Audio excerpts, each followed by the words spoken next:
Mother Teresa হযরত ঈসা আলাইহিস সালামকে আল্লাহর ছেলে বলে মুশরিক হয়ে গেল। ওই হিন্দু মিয়া লাত মানাতের জায়গায় আজকে দুর্গা দেবী, লক্ষ্মী দেবীকে খোদা মনে করে মুশরিক হয়ে গেল। যারা ঈমান হারা হয় তাদের আমলগুলো বাতিল হয়ে যায়। এখন ঈমান হারা শুধু হিন্দু, বৌদ্ধ, খ্রিস্টানের মাঝে না, মুসলমানের মাঝেও এখন শিরিক ঢুকে গেছে। মুসলমানের মাঝে কুফর ঢুকে গেছে। নবীজিকে আল্লাহ বলছে, আপনি শুনান, আমি কি তাদের নাম বলবো, তোমাদেরকে খবর দেব যাদের আমল বাতিল।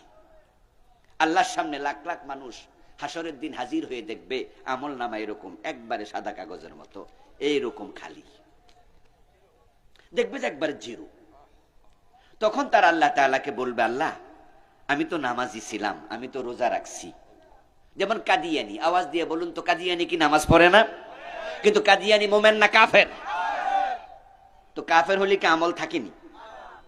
এক না থাকলে তো আমল নাই, শূন্য দাম নাই। তো কাদিয়ানিরা 5 ওয়াক্ত নামাজ পড়ছে, তারা আল্লাহকে বলবে, এই ভণ্ড ফিরের মুরিদ যে পীরকে সেজদা দিছে সে আল্লাহরে বলবে, আহারে শিরিক, আহারে কুফর, কেমনে বাংলাদেশে ঢুকে শেষ হয়ে গেল ঈমান। গতবার এসএসসি পরীক্ষার আগে দিয়া একটা ভিডিও খুব ভাইরাল হয়েছিল। সেটা হলো, কয়েকটা ফোলা চিটাঙ্গের এক হুজুরের কাছে গেছে, যাই বলো, হুজুর আমাদের পরীক্ষা একটু দোয়া করেন। হুজুর কয়, তাহলে একটা কাম করো, পীর বাবার কাছে চলো। তো মাজারে যাইয়া কইতাছে, মাজারে বাবা ফোলা ফাই নাইছে, পরীক্ষা ফাঁস করাই দিয়ে। আপনারা দেখছেন না ভিডিওটা?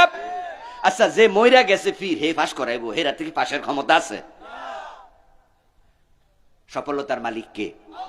আস-সাইয়্যু মিন্না ওয়াল ইতমামু মিনাল্লাহ। চেষ্টা করব আমরা, সফলতা দেয় কে?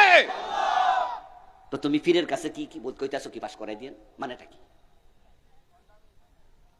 শিরক, কুফর এই দেশে ঢুকে গেছে জঘন্য ভাবে। আল্লাহ নবীকে বলে, আপনি এটা জানাইয়া দেন। নবীজি জানাইছে, এখন নবী নাই, উত্তরসূরি আছে ওলামা, আমরা আপনাদেরকে জানাইতে এসেছি। হাসরের ময়দানে কাদিয়ানি বলবে, আল্লাহ আমি তো নামাজ পড়ছি। ওই ভণ্ড পীরের মুরিদ বলবে, আল্লাহ আমি তো রোজা রাখছি, কিন্তু আমল নামা খালি কেন? আল্লাহ বলবেন, সূরা আল কাহফের 103 নাম্বার আয়াত কি পড়ো নাই? কিছু মানুষের আমল তো দুনিয়াতে শেষ হয়ে গেছে।